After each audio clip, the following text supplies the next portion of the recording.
Hi, today I'm going to do an interview with one of our outstanding students, Mr. Christian Dale Arellano, a civil engineering graduate, magna cum laude, batch 2020.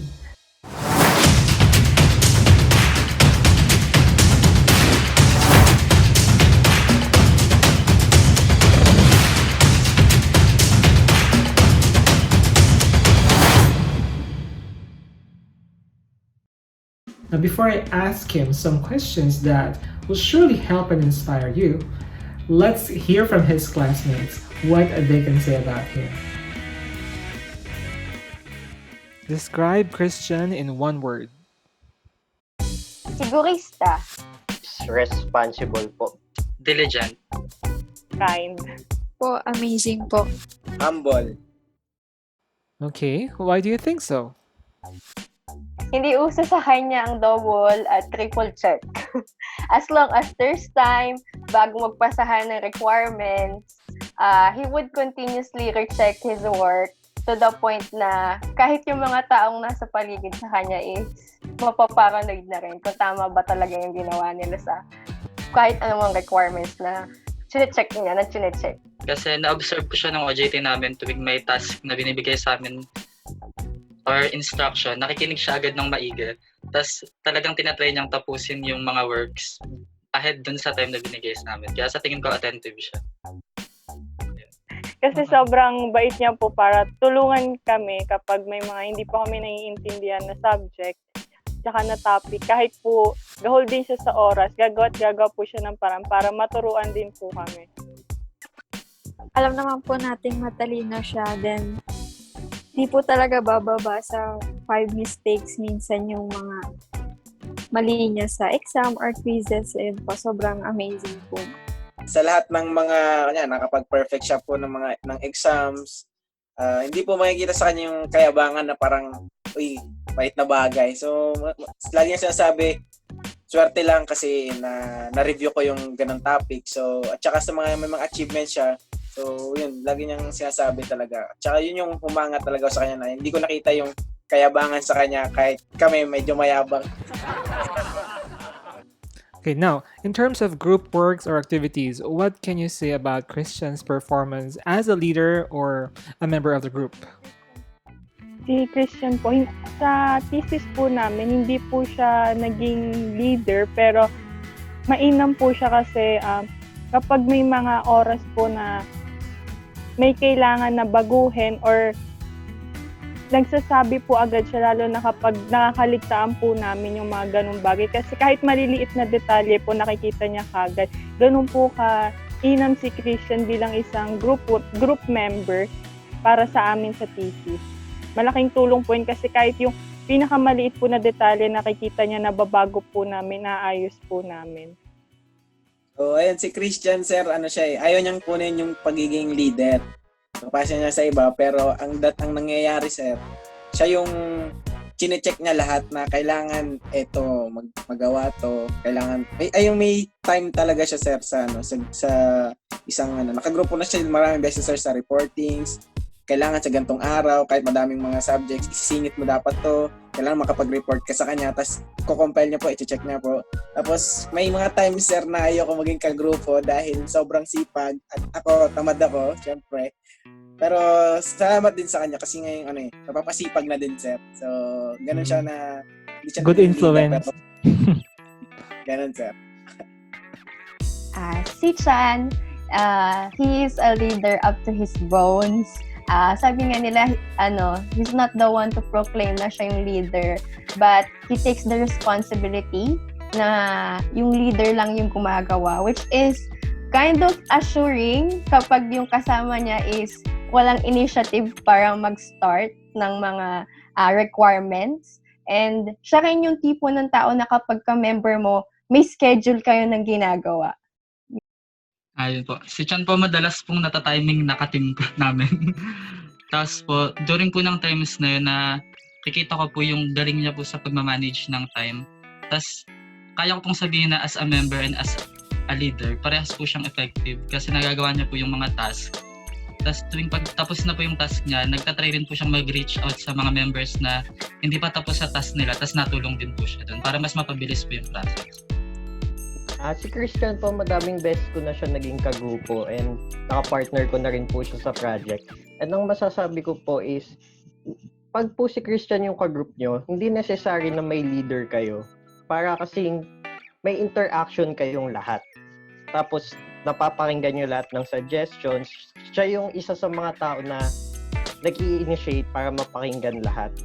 And then, most of the time po, di ba, pag yung leader, karaniwan, siya lahat yung gumagawa. Pero pag si Christian po naging ka-group nyo, hindi po. Kasi po, a-assignan po talaga lahat ng members ng gagawin.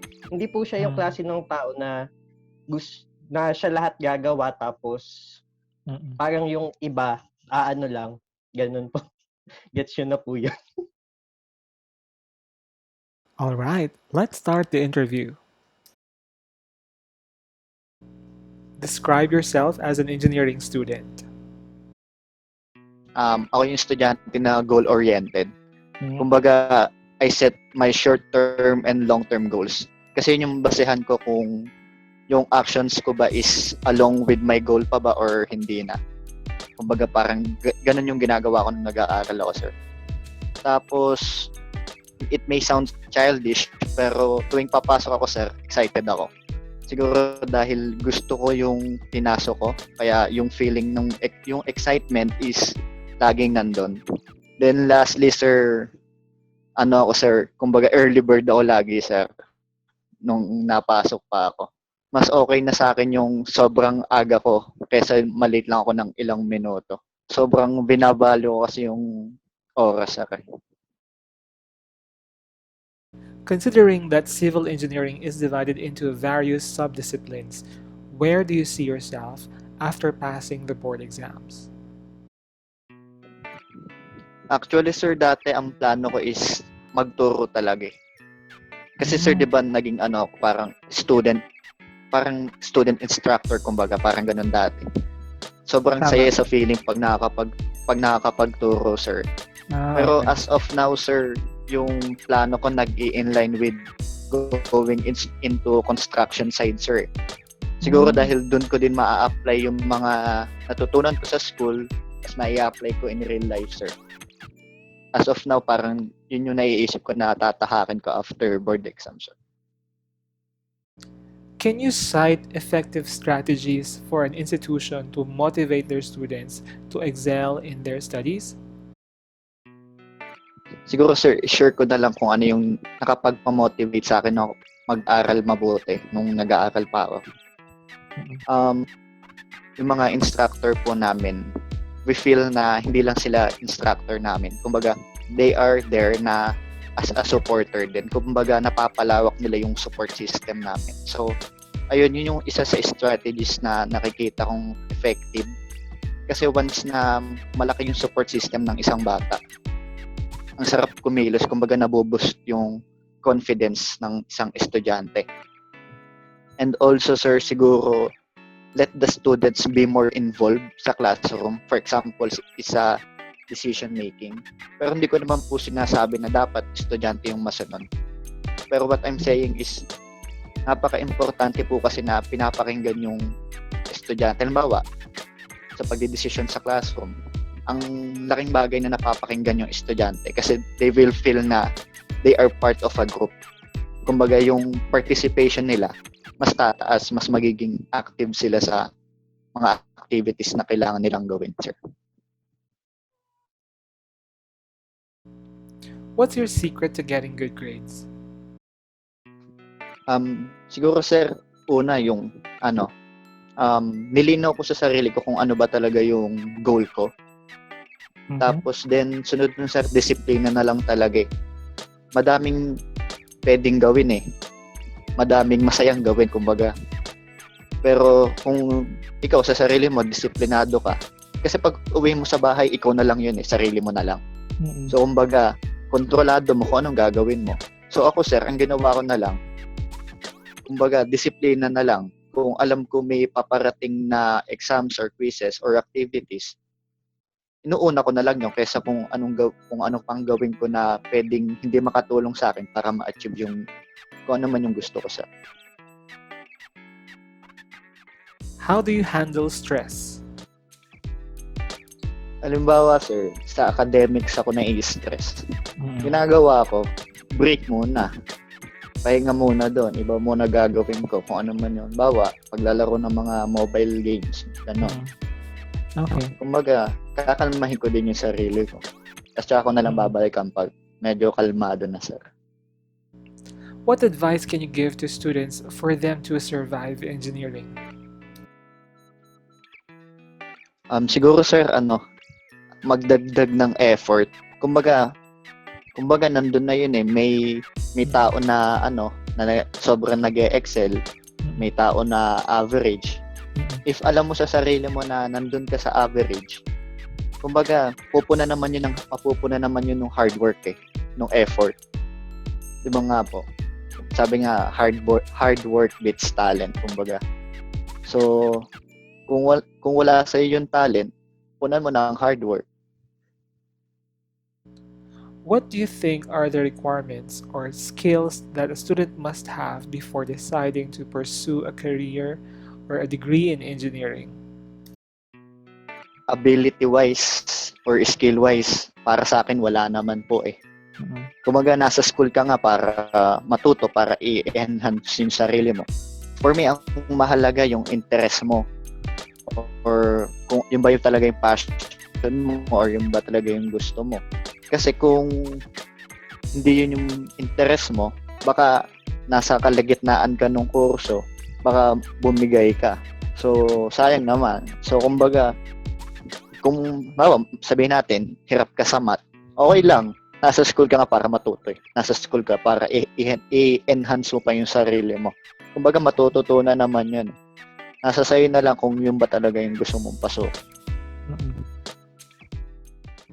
Finally, can you give an advice or message to aspiring engineers? Just set your vision to your goal. Kasi for sure madaming hardships, struggles, challenges na darating eh. Hindi naman porket gusto natin makapagtapos ng engineering, makakapagtapos tayo basta. Hindi ganoon eh. Kumbaga, dapat alam mo sa sarili mo kung ano yung goal mo. Kung goal mo kapagtapos, then set your goal. Then, i-align mo kung ano yung magiging actions mo. Tapos, kasi darating din naman yung time and moment na ma-achieve natin yun through God's grace and through our effort and hard work. Ma-achieve din natin kung ano yung gusto natin. So, kumbaga sabi nga, sipag lang, tiyaga lang. And napaka-importante, huwag din makakalimutang mag-enjoy kahit papaano. Kasi kung hindi ka nag-enjoy sa ginagawa mo, ikaw din yung mahihirapan. Parang sayang yung oras kung hindi mo ine-enjoy.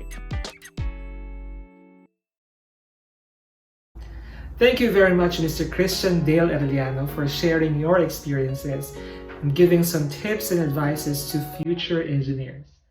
Now let's watch these congratulatory messages from your friends.